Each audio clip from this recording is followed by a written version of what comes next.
안녕하세요. 손해사정사 이재영입니다. 이번 시간에도 대법원 실제 판례 사례를 한번 다뤄보도록 하겠는데요. 한번 사실관계를 먼저 얘기해 보겠습니다. 이 갑과 을은 부부 사이인데 이 갑이 경제적 궁핍상에 이르게 되자 보험 사기를 계획을 하죠. 을, 자신의 아내를 피보험자로 하여 사망사고를 보험사고로 하는 보험계약을 체결합니다. 그리고 자신의 친구인 정, 경찰관에게 살인 청부업자를 하나 소개시켜 달라고 부탁해서 살인 청부업자인 정을 소개받습니다. 이 정은 이 택시로다가 그 피보험자인 을을 교통사고를 가장하여 충격해가지고 그 자리에서 현장에서 즉사하게 만듭니다. 그리고 사망보험금을 청구한 사건입니다. 이 갑의 아내인 을에게는 자신의 어머니가 있었습니다. 자식은 없었습니다. 그리고 이 보험계약은 법정 상속인을 보험 수익자로 하는 계약을 체결했습니다. 법정 상속인. 법적 상속순위는 비존 형사, 직계 비속, 자식이 있으면 자식이 가장 우선순위입니다. 그리고 직계 존속, 존속이 부모가 두 번째 순위죠. 그 다음에 형제, 자매, 사촌인의 반계 혈족 순위입니다. 그리고 배우자는 직계 비속 또는 직계 존속하고 공동 상속 순위가 됩니다.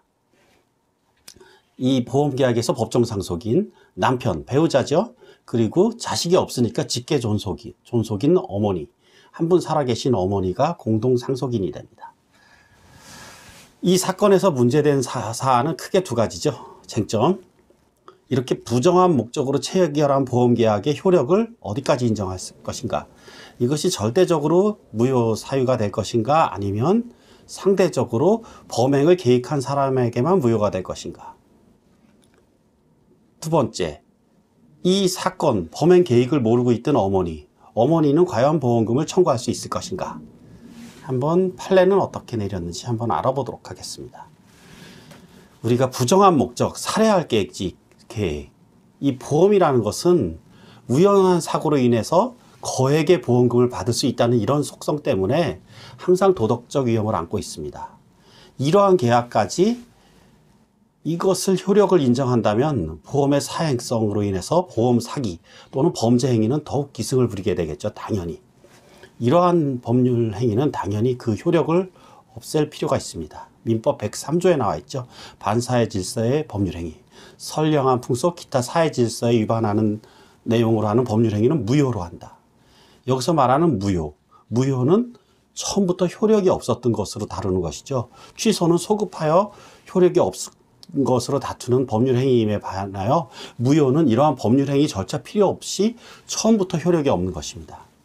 그럼 이런 살해 목적의 부정한 보험계약, 대법원은 당연히 이것은 효력이 없다, 무효라고 판단했죠. 근데 무효라 할지라도 이것이 절대적인 무효가 있을 수 있고 상대적인 무효가 있을 수 있습니다.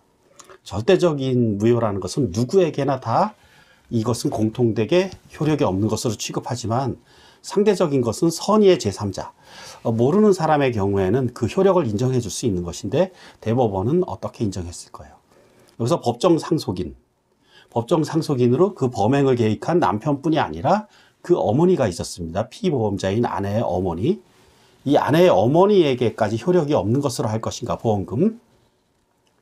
이러한 사행성, 범죄 목적의 행위를 상대적으로 무효로 한다 할지라도 이런 경우에 그 우회적으로 범행을 저지를 소지가 높죠. 이것은 따라서 절대적으로 무효로 할 필요가 있습니다. 대법원 또한 이 경우에는 그 다른 공동 상속인인 법정 상속인의 보험금 청구권을 부정했습니다. 이번 시간에는 이 사기 목적으로 체결된 보험계약의 효력과 그리고 보험 수익자로 다른 공동 상속인이 있을 경우에 과연 그 다른 공동 상속인에까지 그 사기 목적으로 체결된 보험계약의 무효의 효력이 미치는가, 이에 대해서 알아보는 시간을 가졌습니다. 다음 시간에도 좋은 강의 계속 이어갈 것이니까 이재영 손해사정TV 구독과 좋아요 부탁드립니다. 고맙습니다. 손해사정사 이재영이었습니다.